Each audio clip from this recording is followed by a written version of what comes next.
But anyway, Richard was there. I see pictures. And I assume most of the others were a lot more.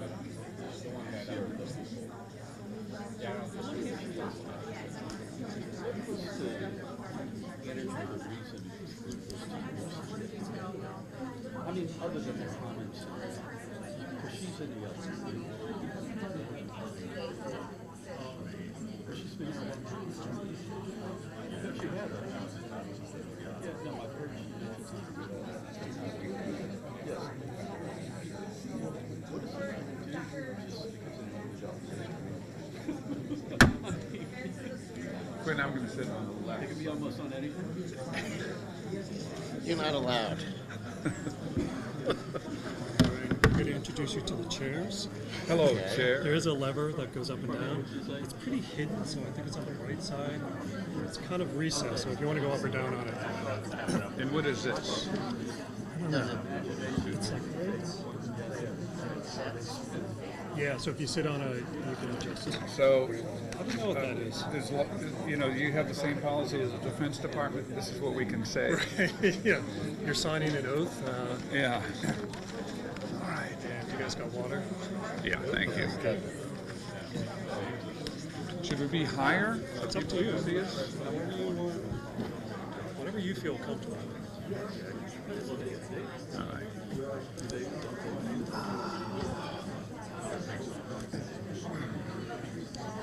We're in Mobile for our anniversary. Went to see one of my favorite musicians. Sound was terrible. Joe Bonamassa. Well, he's fabulous guitarist, blues, kind of rock blues.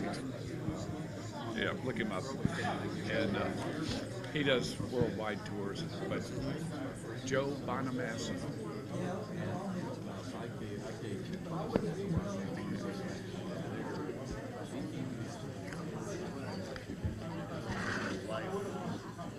Really wanted to come. What's she doing? She has a family business in Lumber, and she and her four brothers run it. Oh, cool. And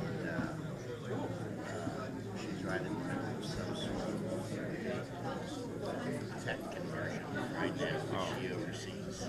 Plus, she has a father who's almost 97. Well, She wanted it'll be a long-term relationship for you.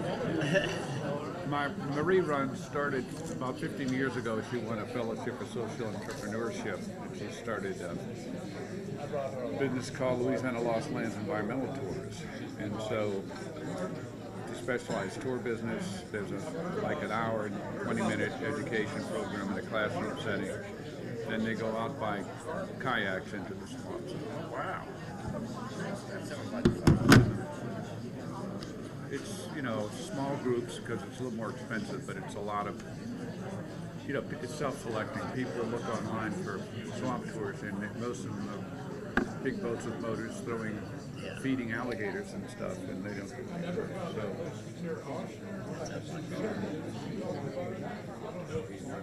all right. There's not that many people. I thought it would be more crowded. I've spoken here about 2 or 3 times, and it's usually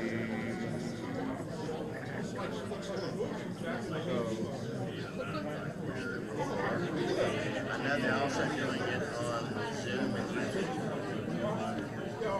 yeah, but there's free food. I mean, come on.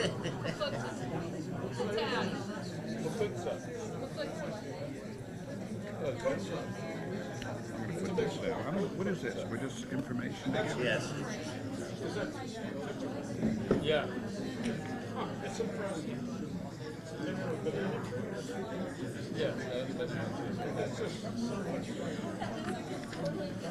So yeah, this is the when I was here, it was not mass communications, it was journalism, and it was in another building. This wasn't here.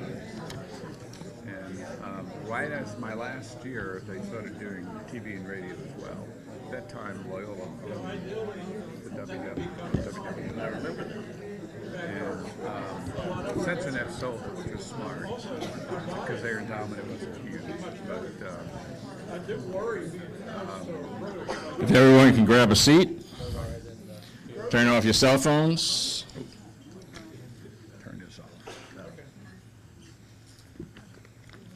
off. Welcome to the October educational meeting, New Orleans group of the Sierra Club. My name is Vance Levesque. I'm on the executive committee of the New Orleans group. And we're so grateful to Loyola University and their 2 rock stars, Mark Tobler, Kimberly Kahn, for helping put on this event, along with students Alex and Shay on camera, and Patrick on live stream, who promised to make me look good. A few quick words about the Sierra Club. We've been in New Orleans and Louisiana for over 50 years. We're the largest environmental organization in the United States with over 3 million members. We're passionate about clean air and water. We know what pollution does to communities. We love the outdoors and love our national parks, which unfortunately are shut down as we speak, which hits me personally because I go listen to live music at the Jazz National Historical Park, 419 Decatur. So needless to say, whatever.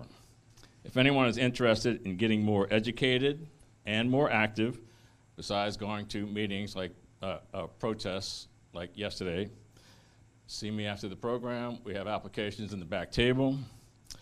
Also want to thank our sponsors, Loyola Students for Environmental Action, Tulane Green Club, and Xavier Go Green.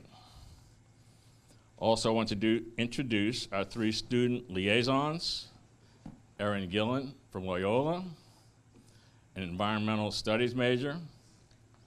Any staff or students here from Loyola? Next, Elise Coakley from Tulane University. Elise is an environmental biology major with a strategy, leadership, and analytics minor, SLAM. Anyone here from Tulane? And our 3rd and newest liaison is Ashe Bryant, a junior from Xavier University, majoring in psychology. Anyone here from Xavier? They will get the discussion started, but before they do, I want to introduce our moderator, Dr. Joe McClellan, Assistant Professor of Philosophy, Director of an Environment Program at Loyola University, who will introduce our two speakers.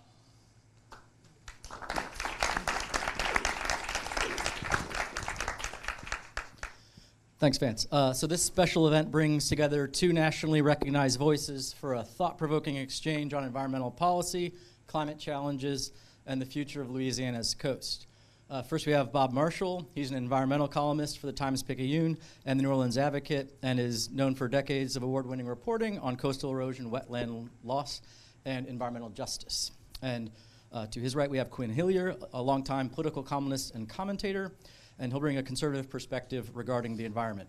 Their dialogue promises a unique look at how differing ideologies can still find common ground when it comes to protecting our shared environment. So real quick how this is gonna go, there's gonna be 2-minute short opening statements by each of the speakers.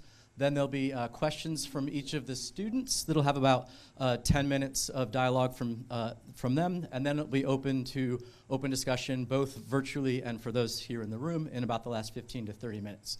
Should have you out of here by 8:15, but folks are encouraged after to stick around and chat a bit. The less of you've seen here from me from now on, is a good thing as far as I'm concerned. Thank you. Please join me in welcoming our guests.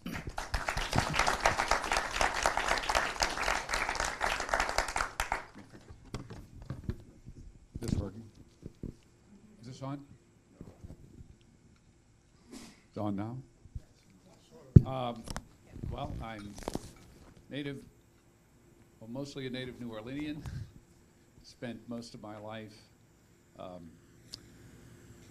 in these wetlands, either as my office or my playground, and I've been witnessing and covering what's happening here for most of my 75 years.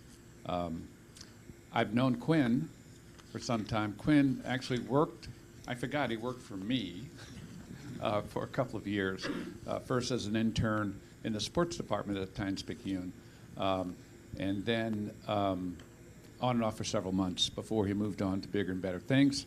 It's a pleasure to be here. I look forward to this discussion. Hi, I'm Quin Hillyer. I really appreciate you all having me here. I'd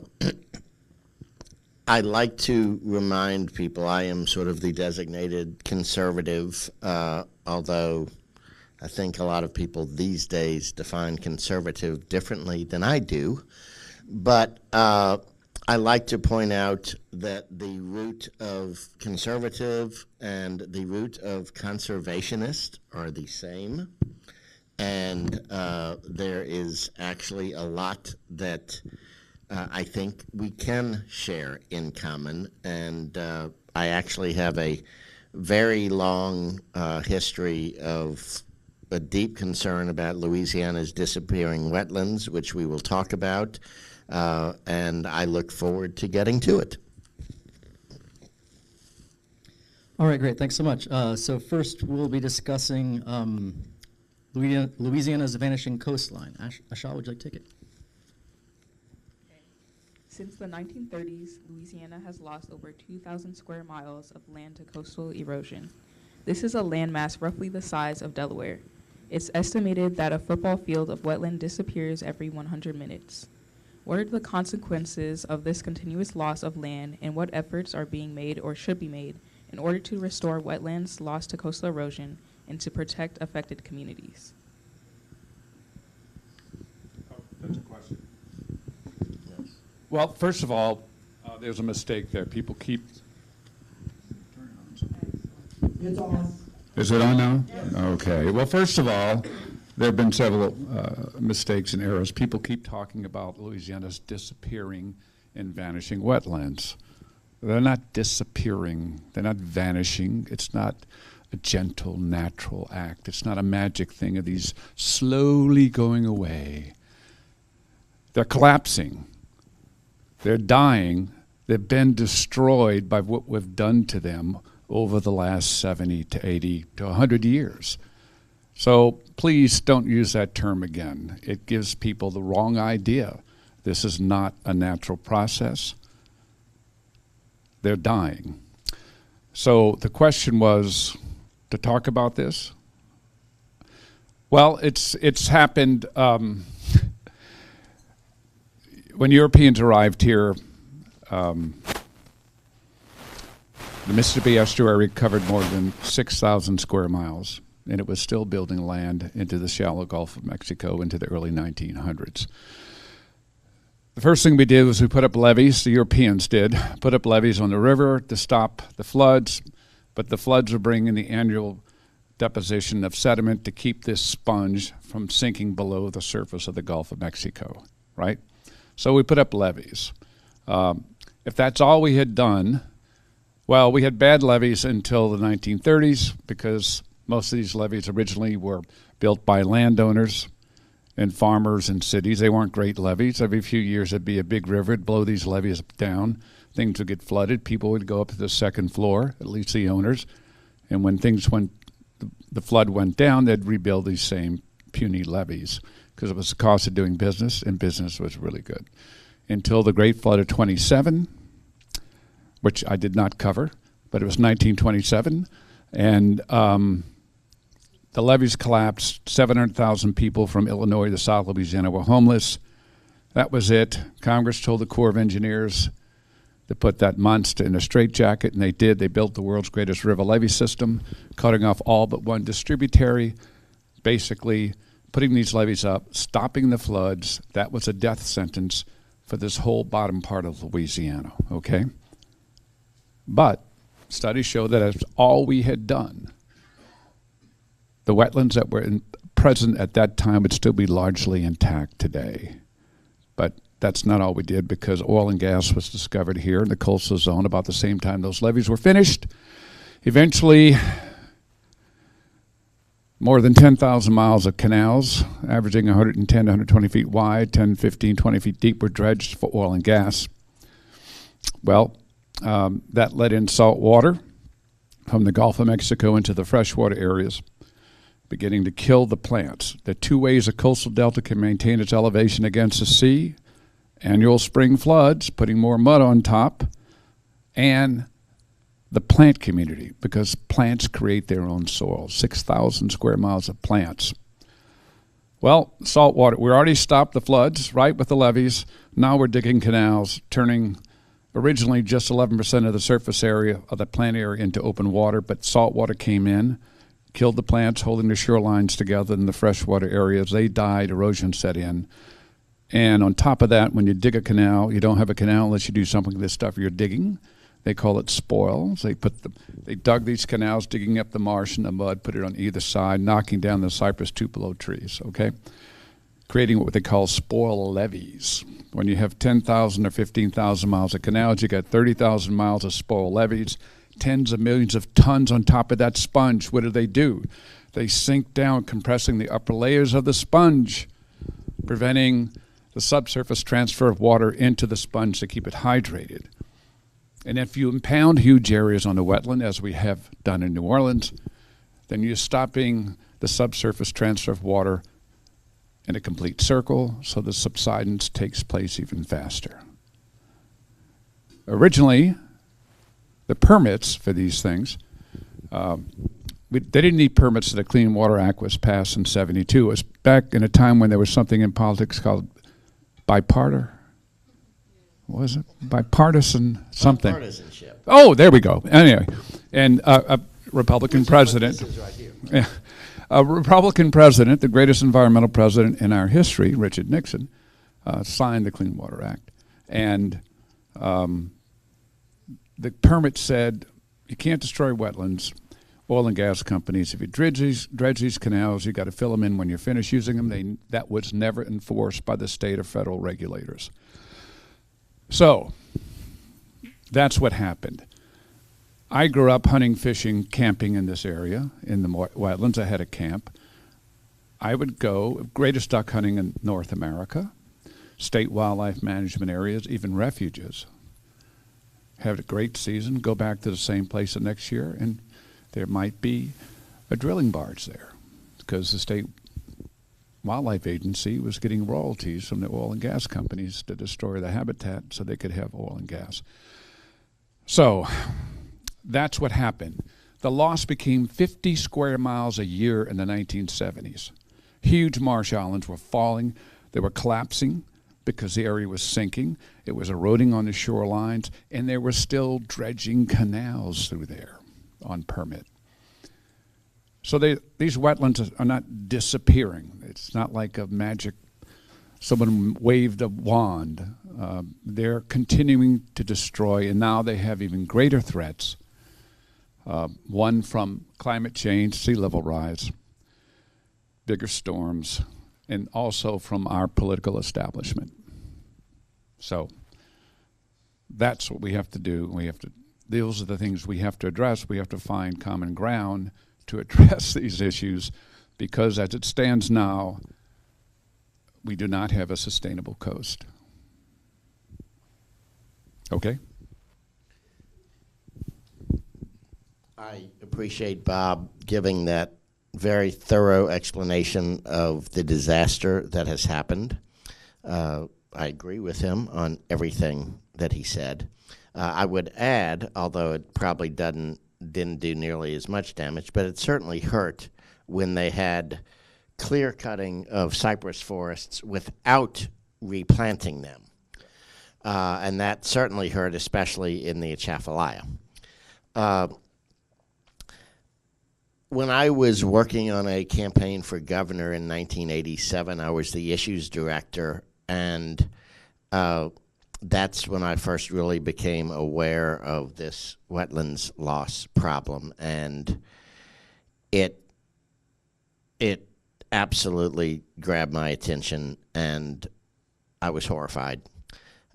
In 1989, State Senator Ben Baggert passed through the state legislature something to create a constitutionally protected wetlands trust fund in Louisiana. I helped him run that campaign, which, by the way, this is a little booklet we had in 1989 to promote the campaign, and the trust fund passed with a 73% vote, which was fantastic. It showed the people of Louisiana really do care about this. It's really important. Because we had a wetlands trust fund constitutionally protected, it made it a lot easier for John Breaux in Congress to pass the Breaux bill, which helped direct some federal funding. We have since had the Restore Act and other things that are bringing more money to address the problem. And yet we're still not making a lot of progress. It's a good thing that we have the money coming in. It takes a long time to reverse this, and everything has been going in fits and starts, and we might have slightly different views about why they're going in fits and starts. But either way, we absolutely have to work with not just all deliberate speed, but all available speed to try to get the projects in place that will help solve the problem. Wetlands or freshwater diversion projects in general have been seen as a huge source of possible help. You can also use dredge material to backfill the canals. You can seed new oyster reefs. You can build breakwaters to try to stop some of the Gulf flow. You can stop building parking lots in New Orleans East. You can do a lot of different things, but so far we've only got a lot of little things going, and it's not enough. And I will leave it there, other than to say that on probably 90% of it, when it comes to actually reversing or trying to reverse the wetlands loss, on about 90% of it, Bob and I are going to be in agreement. Next will be on the topic of the relationship between environmental conservation and American culture. All right, so this question is directed towards both of you, whoever would like to take it first. Hunting, fishing, and other forms of outdoor recreation all work to get people out into their environment. Can outdoor recreation then act as an entry point for environmental stewardship? How can that be made possible? What are the partnerships or organizations that could be catalysts or bridges for this? Quinn, if you want to start, or Bob. Okay. Well,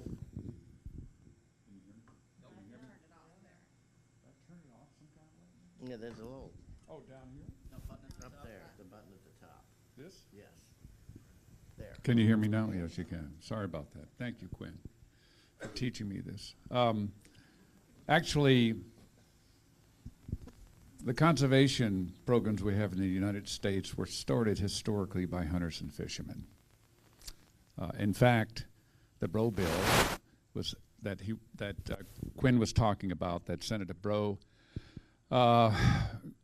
joined with a Republican senator, was actually an extension of something called the Wallop. No, the Wallop-Bro was the extension of the Dingell-Johnson Act.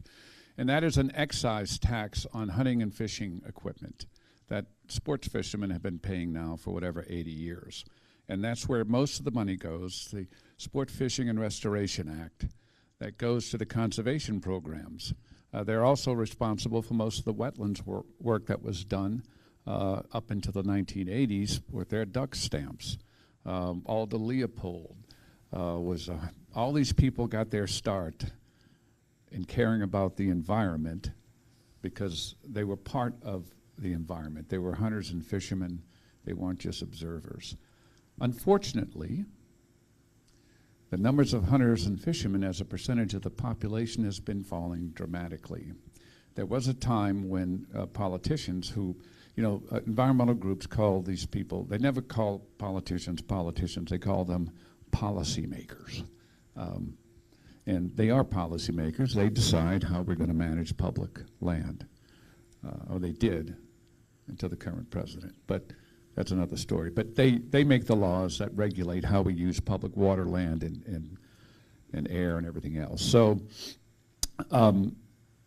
the Wallop-Bro Act was an extension of the Dingell-Johnson Act and the duck stamps and all this stuff. But politicians would pay a lot of attention to hunting and fishing people. They'd go to hook and gun clubs during their campaigns. They'd put on a little camo hat and they'd tell these guys how important they were because they were a large part of a population even in rural areas. But the numbers of people who sport hunt have been dropping in their own constituency as the population of the United States has grown. So they're not a big voting bloc anymore, and most politicians don't have to pay attention to them. They don't say bad things about them, but they're not getting a lot of campaign contributions from the Isaac Walton League or the local hook and gun club. So they were a very important constituency in early conservation efforts. They can still play a vital role, but they're not as important now as regular rank and file average Americans who don't hunt and fish, and younger generations who don't hunt and fish. So you really need to reach out to them to they care if you take public opinion polls, 89% of the people want to address whatever, climate change. They want to protect forests. They want to do this. I don't know, maybe Quinn knows, if there's ever been an environmental issue that has swayed an election, certainly not in a national election or even an election at most congressional districts or state U.S. Senates. So somehow, it's this same thing with a lot of social issues, is how do you keep people engaged? And a good example of that was after Katrina in Louisiana.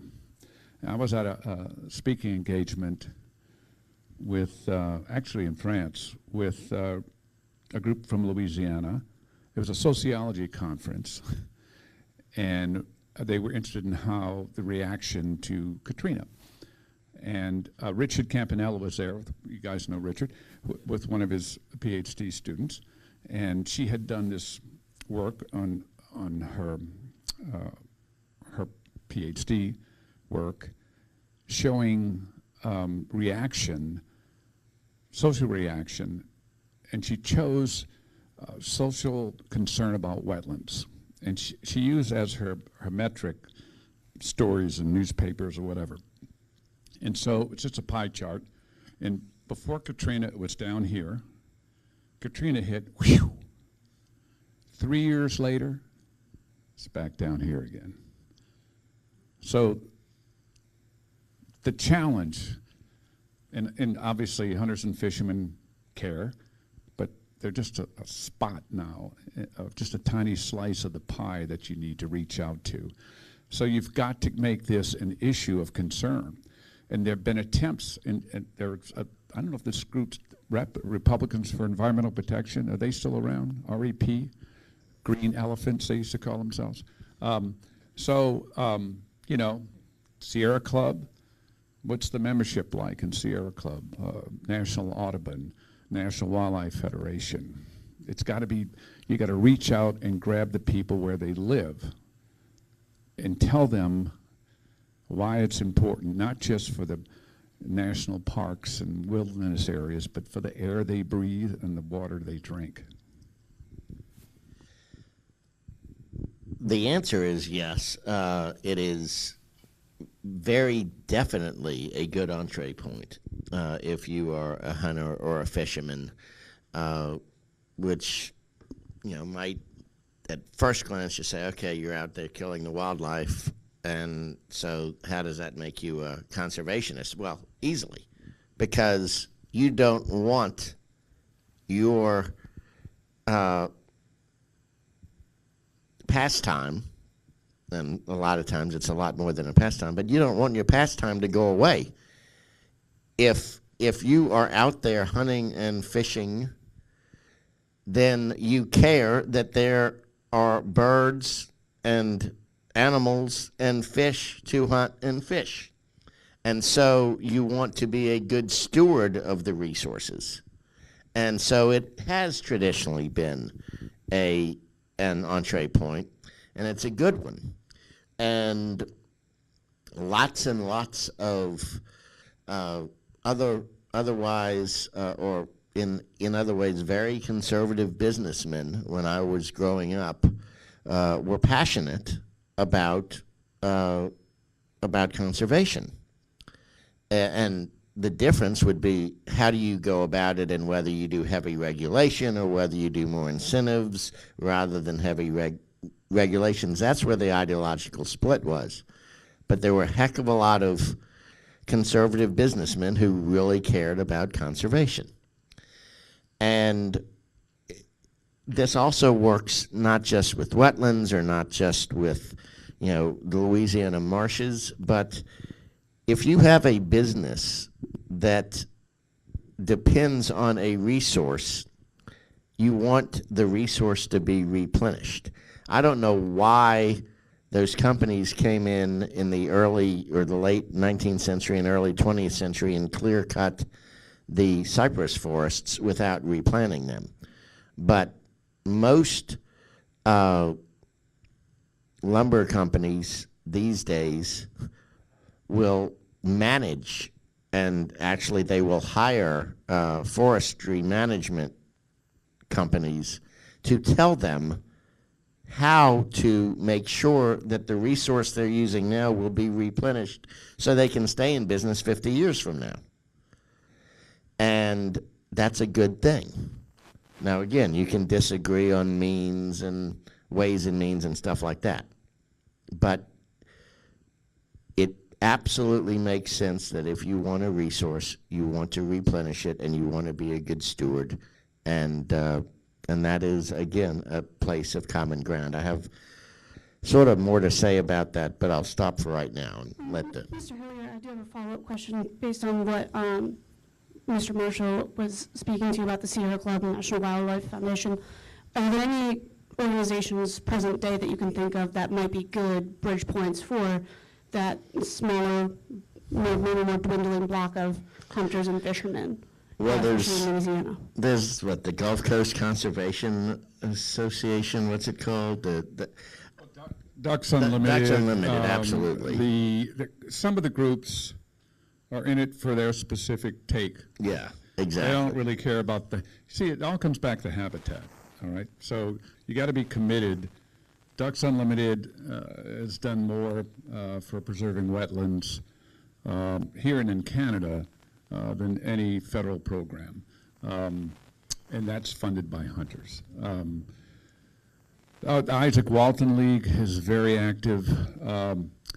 The National Wildlife Federation, which is a federation of state wildlife federations, which originally were hook and bullet clubs. And so, hunting and fishing, maybe I shouldn't say hook and bullet, that's what we do, but catch and kill and eat. So those are all the groups. National Wildlife Federation, there's Pheasants Forever, there's a group called Backcountry Hunters and Anglers out of Missoula, which has done an excellent job. I know the guy who started it. So they've actually had impacts on state elections, and that's all based on protecting the habitat. Because without the habitat, as Quinn was saying, you don't have what you want to catch and kill or eat and catch, that kind of stuff. So let's see, I think those are Isaac Walton League, Pheasants Forever, Ducks Unlimited, there's all Whitetails Forever, there's almost every constituency in the hunting and fishing world. And for that matter, for the climbers and the backpackers and stuff, everyone has a group, kind of their own cylinder that they join and try to lobby Congress and the policymakers. Let me also say that one of the greatest success stories I have seen locally in the last 40, 50 years, and I think and hope Bob will agree, is the Lake Pontchartrain Basin Foundation, which, by the way, got a ton of its early support from a Republican state rep and then state senator, John Henkel, was a big, big booster of it and helped get it together. But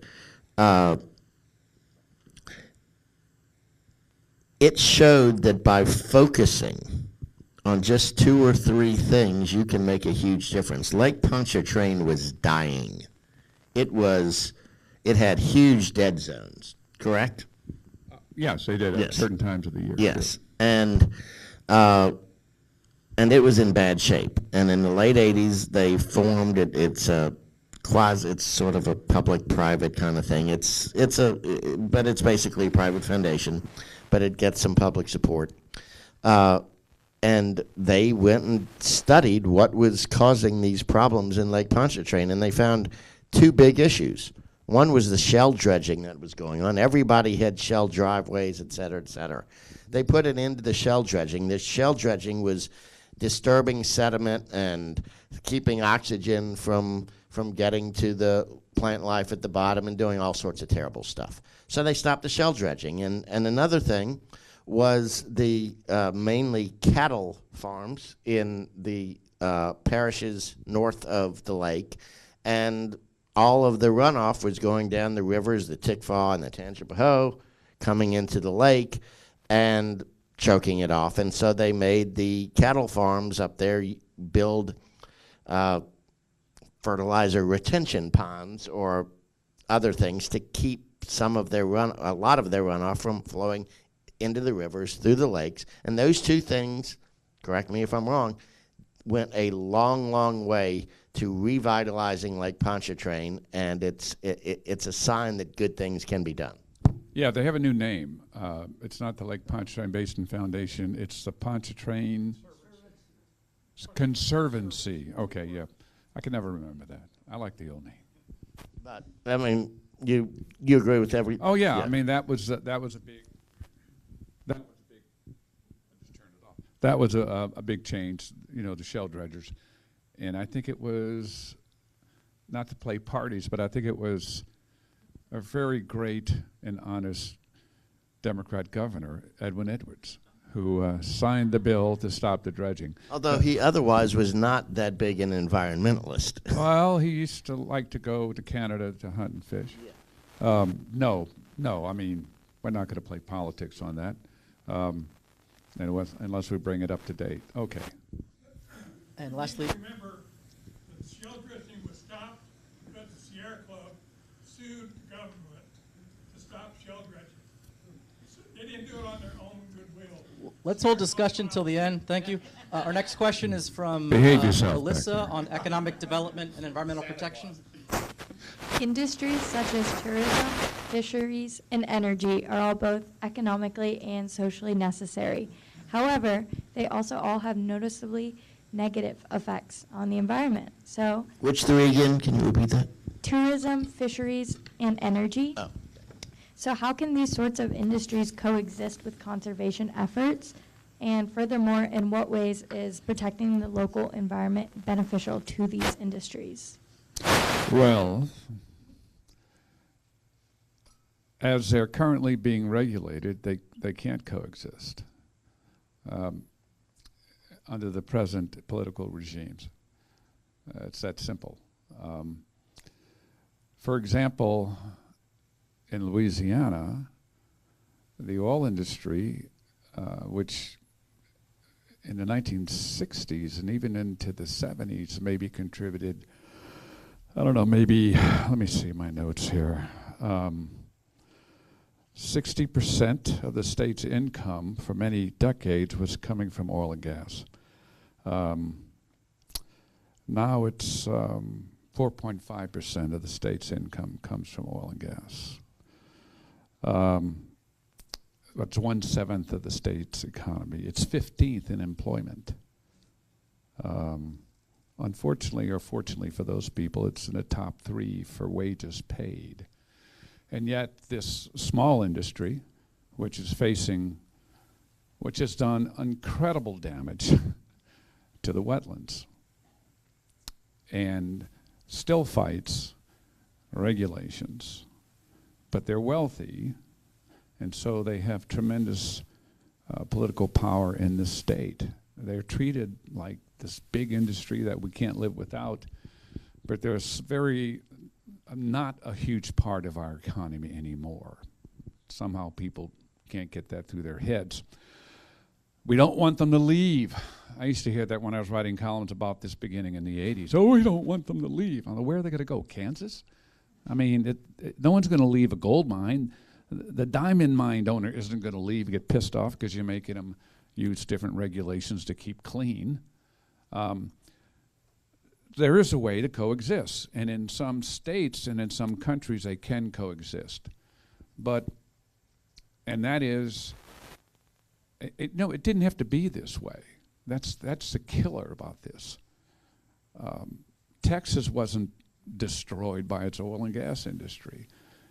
It made a lot of money, still does for Texas. They used the money to create one of the world's greatest university systems. They have better environmental protection and regulation and enforcement than Louisiana does.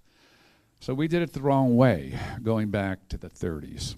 And corruption was involved. This is back when everyone here was a yellow dog Democrat. And nothing's really changed. There's legal corruption now because there's no limits to campaign contributions. So there's even attempts now by the current president to roll back regulations that have been in place for decades. If you destroy, we're losing the wetlands that provide the fish, not just for sports fishermen, for commercial fishermen as well. For the first time in, I don't know, decades, limits have been cut for recreationals, and shrimpers and all are seeing their catch drop too because the habitat's gone.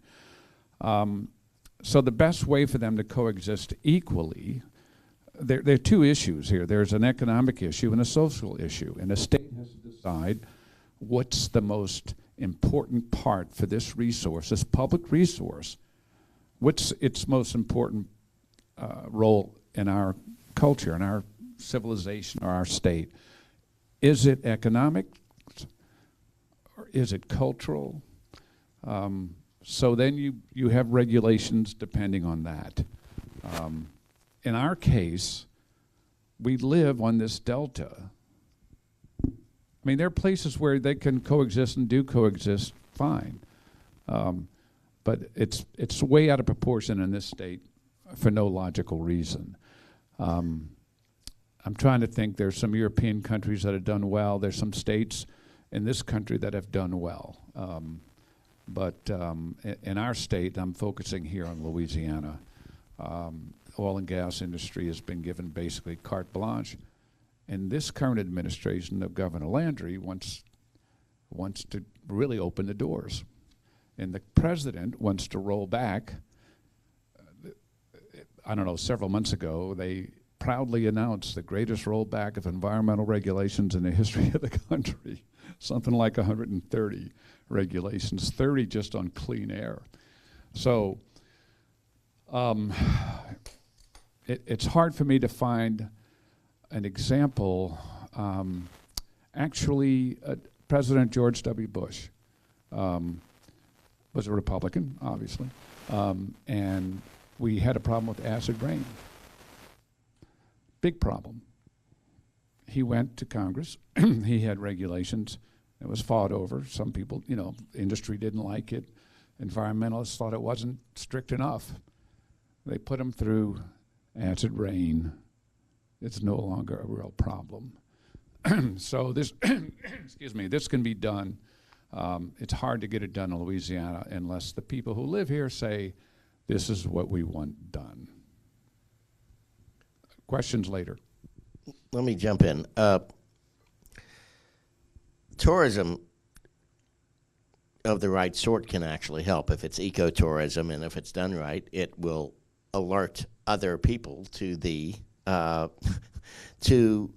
wonders of the environment, of the outdoors, and can therefore make them care about it as well. Fisheries, if they're managed well, as we've said before, like hunting and fishing, definitely help. The oil companies, I don't think that they have to be the problem going forward. I'm a small tax guy. If y'all remember tax cutting Jack Kemp, congressman from New York, I'm pretty much a Jack Kemp guy, but there's one tax that I have supported for over 40 years, and I still wish they would pass it.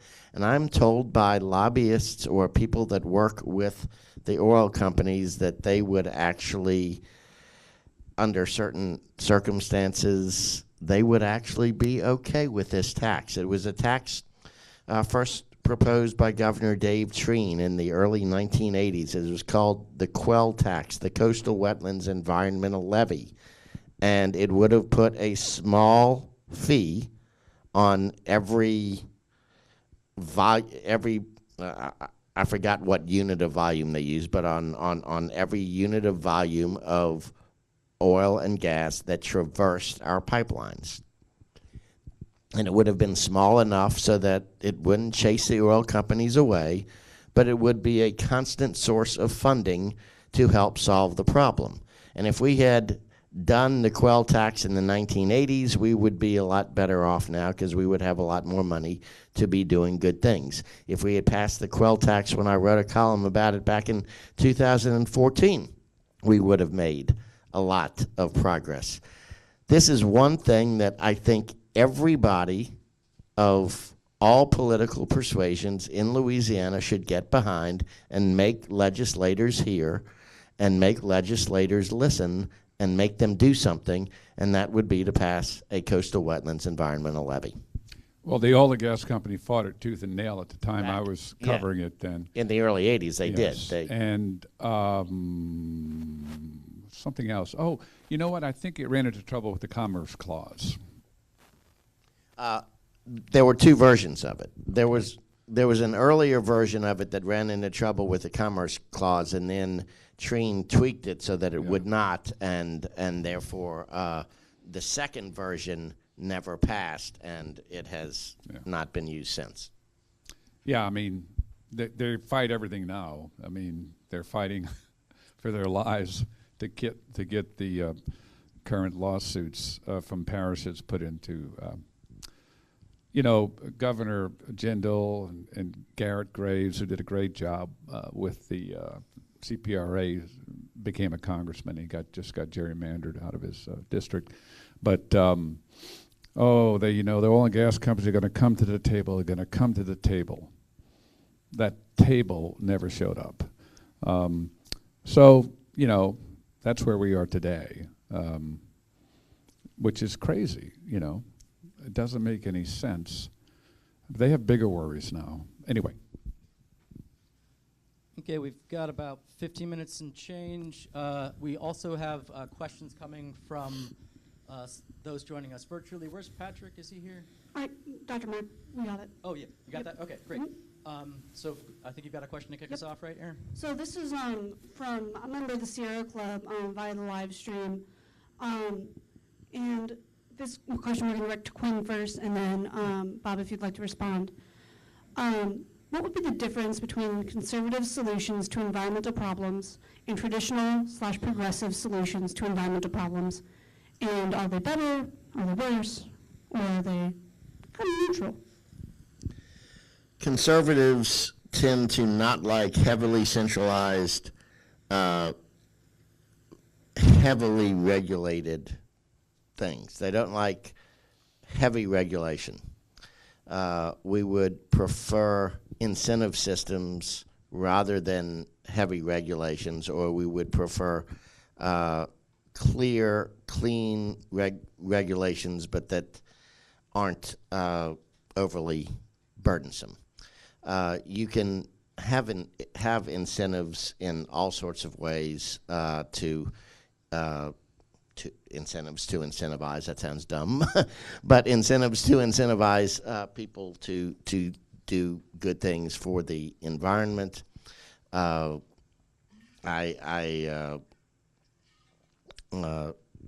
would just say that. We also would say that to the extent, now it doesn't necessarily work in Louisiana because we haven't had the right leadership, but to the extent that you can localize or at least have states take care of their own environment. I mean, obviously when there's air that goes between states, you got to worry about that. But to the extent that you can have states do it rather than try a one-size-fits-all from Washington, sometimes what works in Montana for all sorts of reasons might not work in New York. So we would prefer state regulation rather than federal. We would prefer incentives where possible rather than heavy regulation, although obviously you do need some regulations, and the ones that you have need to be clear, need to be easily understood, and then once they are clear and easily understood, yes, they do need to be enforced regularly and fairly. Well, I agree with that, but I would go back to President Reagan and trust but verify. The problem with having voluntary incentives is a lot of these companies don't want you to come verify. They want voluntary compliance. No, we don't want fence line monitors because the fence line monitor might show that we're violating. And it's unfortunately, once again, there are exceptions to the rule, but the rule has been that when you do an investigation, journalists do investigative reporting on compliance. When it's a voluntary system, they see tremendous violations. Once again, if you're in a state, maybe like California, Washington State, or I don't know, somewhere else, maybe there's aggressive enforcement. But if you're going to have a voluntary program, and I know you're not for all voluntary programs, but that's the problem if you don't have a stick, because they can't be trusted, because they've proven that over and over again.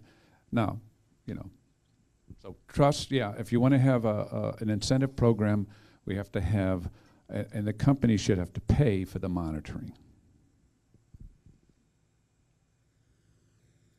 Questions from the audience? Over here.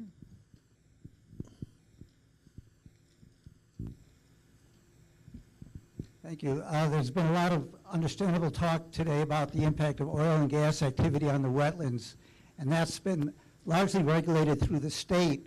But one thing should be better, I believe, regulated through the parishes are residential subdivisions, particularly along the I-10 corridor, North Shore, north of Lake Pontchartrain. And the issue here is where there may be some daylight between you, is that a fundamental issue of property rights versus protection of wetlands.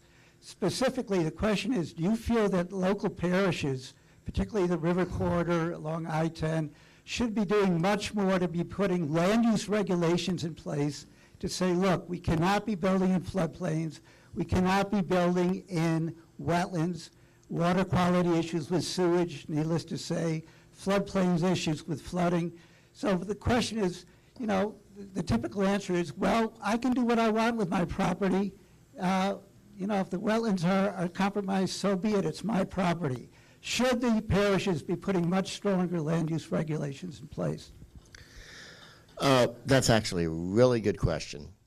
One thing that I would do is, if you have maybe a little less money going to really nitpicky regulations and enforcement, and I have written lots over the years about some really nitpicky things where people got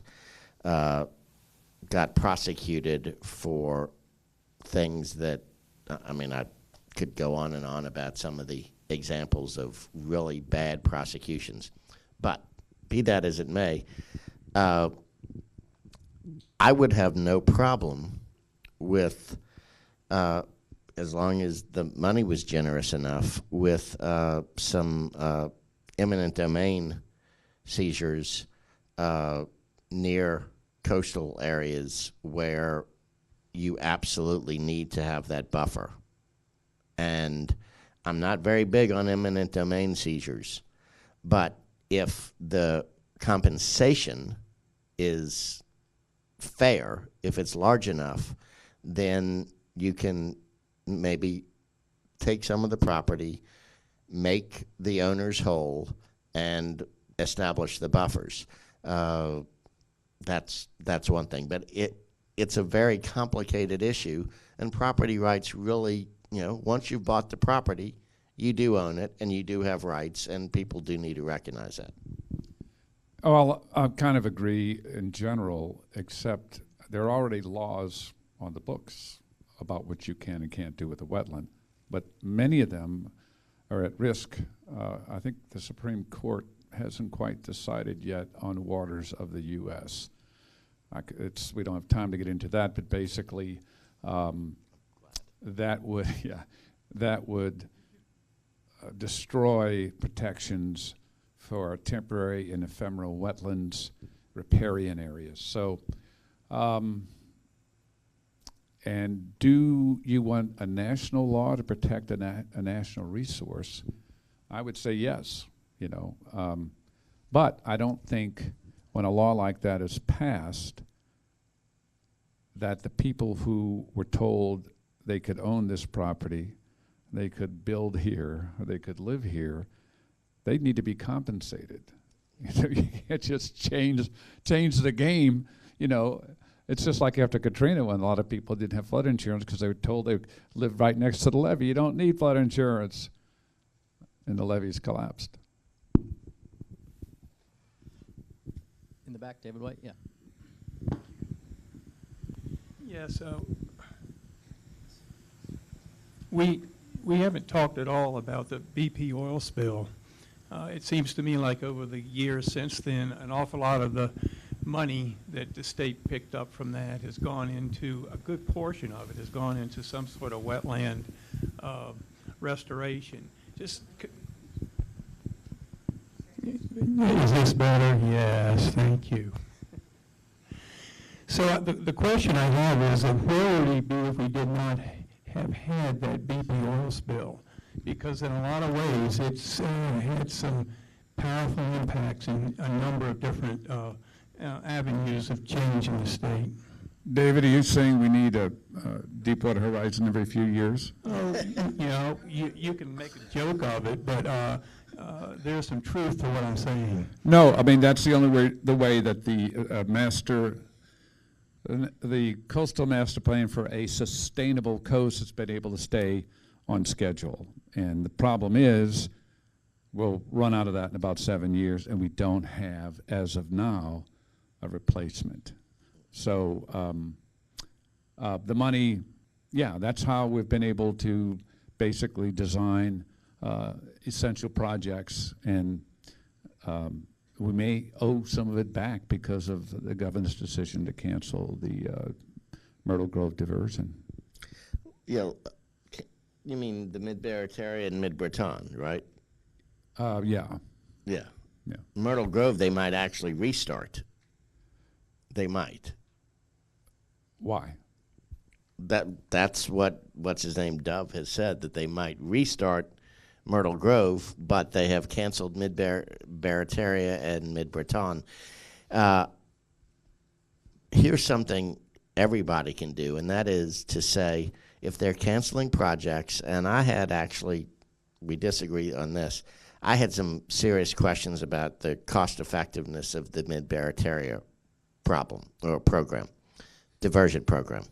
But if he's also going to cancel Mid-Breton, we've wasted a lot of money on Mid-Barataria. If we were going to stop it, we should have stopped it earlier before we spent hundreds of millions of dollars, which we might have to pay back to the feds.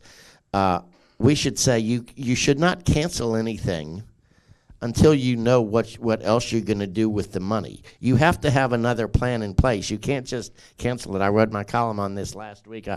I hope you saw that. You have to have something in place. I don't think we should have canceled Mid-Breton. I do think we should look again at Myrtle Grove to see if that would work. We do have one other source of funds that, largely thanks to Senator Mary Landrieu in the 2000s, the GOMESA problem, the Gulf Oil, whatever, I don't know what it stands for, and it takes some of the offshore oil revenues and gives it to Louisiana. It should be a much higher percentage. We have the two most powerful people in the House. They are working right now on trying to increase that percentage. I think we should keep encouraging them to increase that percentage. If we are going to have oil drilling in the Gulf, we at least should take some of that money and bring it to wetlands, to help with the wetlands. They should be doing even more than they are doing to increase the percentage that we get from that. But that will be, after the oil spill money runs out, that will be the main source of funding that we have left. That won't be near enough to do what they need to do. But, he's right. And actually, I think in the Water Resources Management bill, they did have the increase, a little extra increase. The problem with getting... It needs to be bigger than that. Well, yeah, but you're going up against 49 states who all get a piece of the money. And that's, it's Mary Landrieu tried, and she finally said, oh, what if I brought in every coastal state, Alaska, California. She did a good job bringing in every coastal state. But, there's still a lot of pushback because, people in Idaho and Montana and Indiana who didn't suffer any of the damage from offshore oil and gas get a percentage of that royalty money. But it's going to be going down anyway. So we need to figure out about taxing or getting a transmission funds from solar and from wind and other things. Quell tax again. Yeah. We agree on that. Question from the gentleman up here. That's not a gentleman. Yeah, so we keep going back to the oil and gas industry. We have this problem with leaking all over the place, in the Gulf, on land.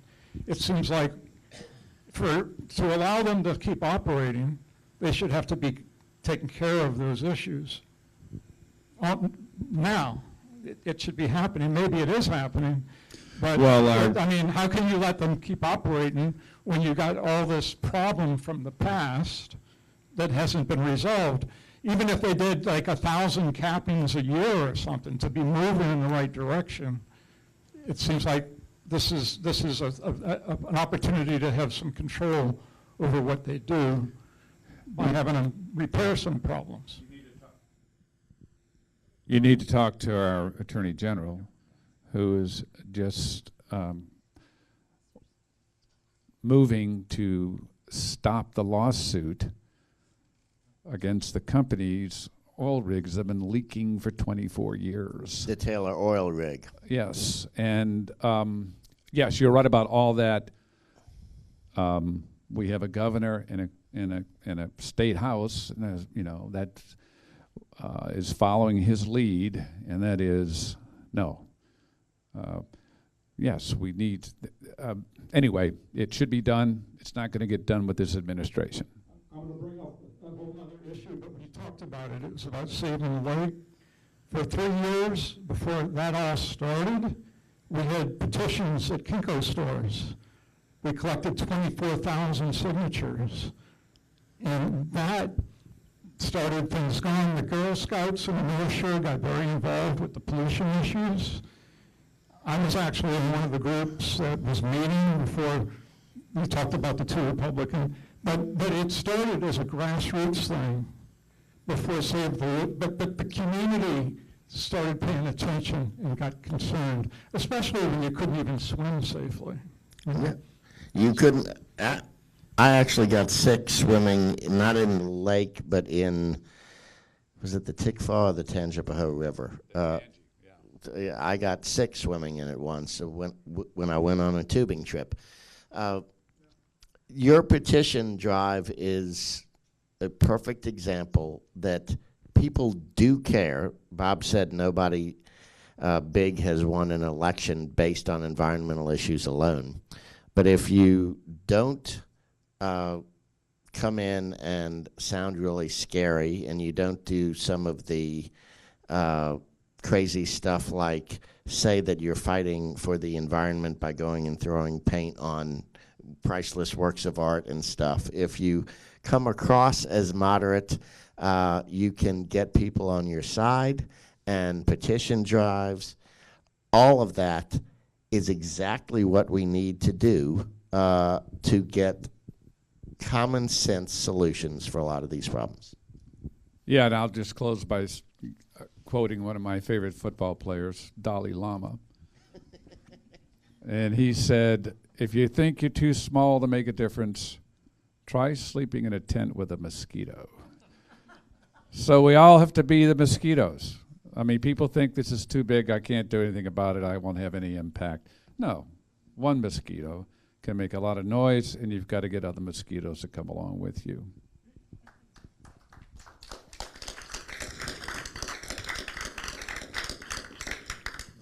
And at this time, we're going to have Dean of the College of Arts and Sciences, Leonard Kahn. Dr. Kahn is going to come up and just give a closing remark.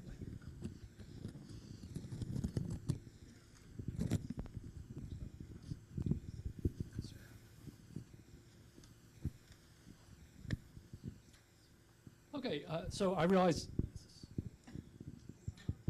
that's kind of on. I realize that I'm the last thing that stands between you and a warm bed, so I will make myself as brief as possible. As I might have said to members of this group before, a dean can be defined as the person who shows up at the end and claims credit for everything.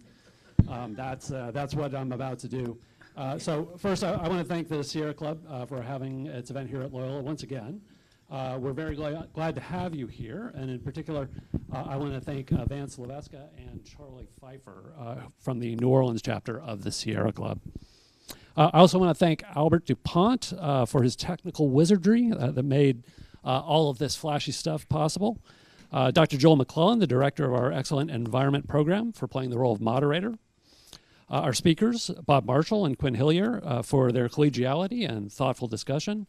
And of course, all of the Loyola staff and students who decided they wanted to volunteer their Sunday to put on this event, especially Mark Tobler and Kimberly Kahn.